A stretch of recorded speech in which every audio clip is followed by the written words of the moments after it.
చదువుతామో మనలో బ్రహ్మచర్యం అనేటువంటిది నిలుస్తుంది. గుర్తుపెట్టుకోండి.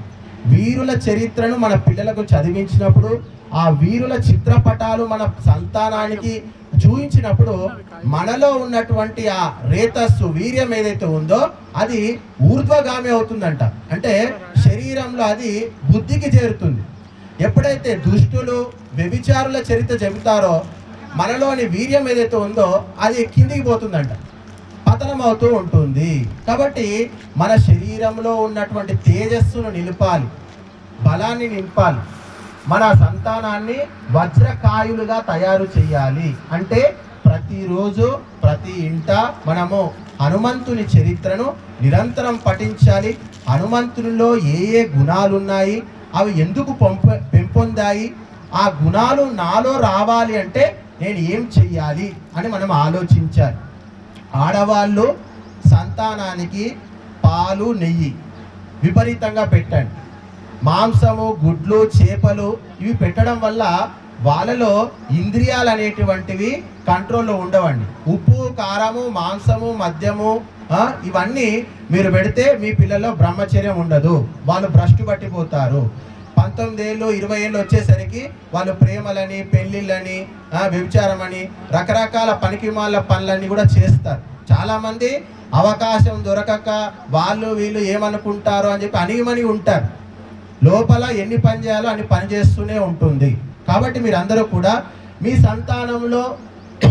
సంతానము హనుమంతునిలాగా తయారు కావాలి, రామునిలాగా తయారు కావాలి అంటే మాంసము మానేయండి, మద్యము మానేయండి, వారికి ఉప్పు కారాలు తగ్గించండి. మరి ఏం పెట్టాలి స్వామి అంటే పాలు దాపండి, లీటర్లు పాలు దాపండి.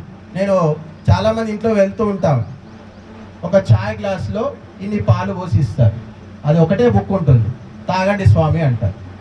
అంటే ఒక బుక్కలో తాగితే అది అయిపోతుంది అంతే.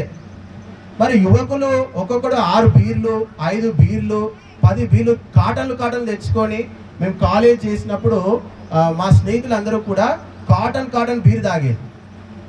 1వ తారీఖు వస్తే ఒక్కొక్కడు వాళ్ళ తల్లిదండ్రులు పంపినటువంటి డబ్బులు ఏవైతే ఉంటాయో ఒక్కొక్కడు ఒక పార్టీ ఇస్తాడు.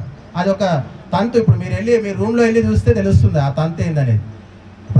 ప్రతి నెల ఒకడు వాళ్ళ నాన్న పంపించిన దాంట్లో ఒక కేసు బీర్ తీసుకురావాలి. అందరూ తాగి రాత్రి దాకా కక్కుతూ ఉంటారు తెల్లారి వరకు. ఇప్పుడు మన యువకులు చేసేటువంటి పనులన్నీ ఇవే. మరి వానికి బ్రహ్మచర్యం ఎక్కడ ఉంటుంది? చిన్నప్పటి నుంచి మీరు ఇంతింత పాలు కాకుండా లోటాలు పాలు పోయండి. అవి ఎంత ఖరీదైనా సరే, మీరు ఖరీదైన పాలు పోసి వానికి అలవాటు చేయకపోతే వాడు ఖరీదైన బీర్లు తాగుతాడు, ఖరీదైన విస్కీలు తాగుతాడు. గుర్తుపెట్టుకోండి. కాబట్టి మంచి అలవాట్లు చేయండి. పాలు, పెరుగు, నెయ్యి, వెన్న ఎక్కడి నుంచైనా సరే ఎవరైనా మంచిగా ఉత్పత్తి చేస్తే అవి తెచ్చి మీ పిల్లలకు తినిపించండి. అలాంటి తినిపించడం వల్ల వానికి విస్కీలు తాగాలని, బీర్లు తాగాలని, ఇలాంటి ఆల్కహాల్ స్వీకరించాలని ఇలాంటి అలవాట్లు, వాసనలు వాళ్ళలో తగ్గిపోతాయి. వానిలో బ్రహ్మచర్యం అనేటువంటిది నిలుస్తుంది. వాడు మిమ్మల్ని కాపాడుతాడు, తనను తాను కాపాడుకుంటాడు, సమాజాన్ని ఉద్ధరిస్తాడు, దేశాన్ని కూడా ఉద్ధరిస్తాడు. కాబట్టి హనుమంతుని జీవితం యొక్క సారము బ్రహ్మచర్యము. ఆ బ్రహ్మచర్యం అనేటువంటిది ఈరోజు మన దేశంలో భ్రష్టు పడుతుంది.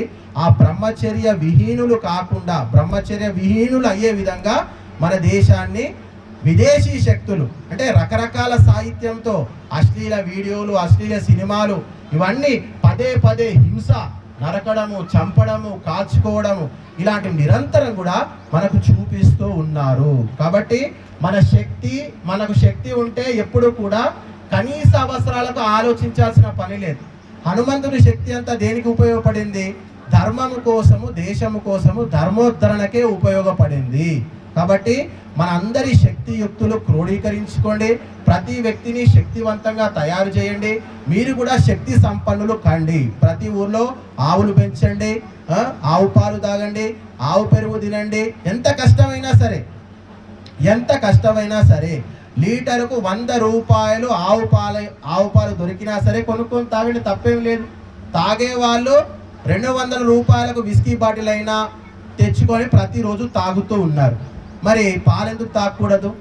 కాబట్టి మీరందరూ కూడా ఆవు పాలు తాగండి, ఆవు పెరుగు తినండి, ఆవు వెన్న తినండి. మన పిల్లలకు బ్రహ్మచర్యం నేర్పించండి, శాస్త్రాలు వినేటువంటి అలవాట్లు నేర్పించండి.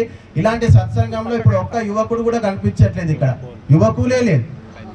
ఇది హనుమంతుని యొక్క ప్రోగ్రాం ఇది పెట్టుకుంది, ఏ ఒక్క యువకుడు కూడా కనిపించట్లేదు. వినాయక చవితి అయితే అశ్లీలమైన పాటలు పెట్టుకొని పనికి మళ్ళీ డ్యాన్సులు చేయడానికి మొత్తం ఎట్లా అంటే ఇట్లా ఉత్సాహంగా తయారై వస్తున్నారు.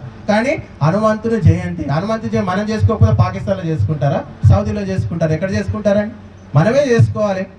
హనుమంతుడి కార్యక్రమాలన్నీ కూడా విదేశాలు ఎవరు చేసుకోరు, ఎందుకంటే వాళ్ళ బ్రహ్మచర్యం ఎక్కడ ఉందని. ప్రపంచంలో ఎక్కడా కూడా బ్రహ్మచర్యం అనేటువంటి విషయమే లేదు. పాతివ్రత్యము బ్రహ్మచర్యము ఈ రెండు శబ్దాలు ఇంగ్లీష్ భాషలో ఎక్కడా కూడా లేవు.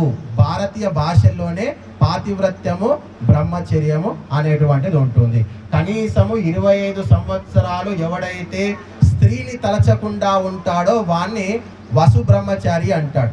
ఎవడైతే 36 సంవత్సరాల వరకు స్త్రీని తలచడో వాణ్ణి ఆదిత్య బ్రహ్మచారి అంటాడు. ఎవడైతే 48 సంవత్సరాలు స్త్రీని తలచకుండా ఉంటాడో వాణ్ణి రుద్ర బ్రహ్మచారి అంటారు. ఇక వానికి ప్రపంచంలో వాణ్ణి ఎవడో జయించలేడండి. అలాంటి వ్యవస్థ ఈ దేశంలో ఉండేది. కాబట్టి ఈ బ్రహ్మచర్యం యొక్క రహస్యాన్ని తెలుసుకోండి. మీ సంతానానికి బ్రహ్మచర్యము వీర్య రక్షణ ఎట్లా చెయ్యాలి, ఏం తినాలి, ఎట్లా మసులుకోవాలి అనేటువంటిది విద్యార్థులకు ఎక్కడా కూడా చెప్పట్లేదు. దాని గురించే వారికి ఏమీ తెలియదు. విశృంఖలమైన జీవితము వారికి అలవాటు అయిపోయింది. కాబట్టి యువకులందరికీ కూడా ఈరోజు మనము బ్రహ్మచర్యము, ఇంద్రియ నిగ్రహము ఎట్లా నియంత్రించుకోవాలి, ఎట్లా తనంతా నిగ్రహించుకోవాలి, ఇలాంటి విషయాలన్నీ కూడా మన విద్యార్థులకు యుక్త వయసులో రాగానే బ్రహ్మచర్య దీక్ష ఇవ్వాలి.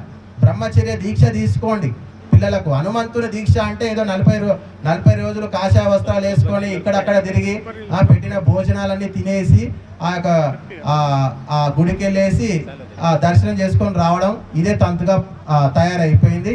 ఇది కాదు. నిరంతరం కూడా గృహస్థాశ్రమం ప్రవేశించేంత వరకు ఎవడైతే స్త్రీల గురించి ఆలోచించడో వాని ఇంట్లో దేవతలు పుడతారు. గుర్తుపెట్టుకోండి, ఇదే బ్రహ్మచర్యం యొక్క రహస్యము. ఈ రహస్యాన్ని మీరు అర్థం చేసుకొని మీ సంతానానికి ఈ యొక్క పరమ రహస్యాన్ని అందించి మీ యొక్క వంశాన్ని వృద్ధి చేసుకోవడానికి బాటలు వేస్తారని ఆశిస్తూ ధన్యవాదాలు. ఏదో పానం మీద నిలబడ్డది అయింది స్వామి, అట్లా మీద భావించద్దు. ఎందుకంటే మీరు ఏ విషయంనైనా ఒక్క విషయం మీద ఒక 3 రోజులు మాట్లాడేటువంటి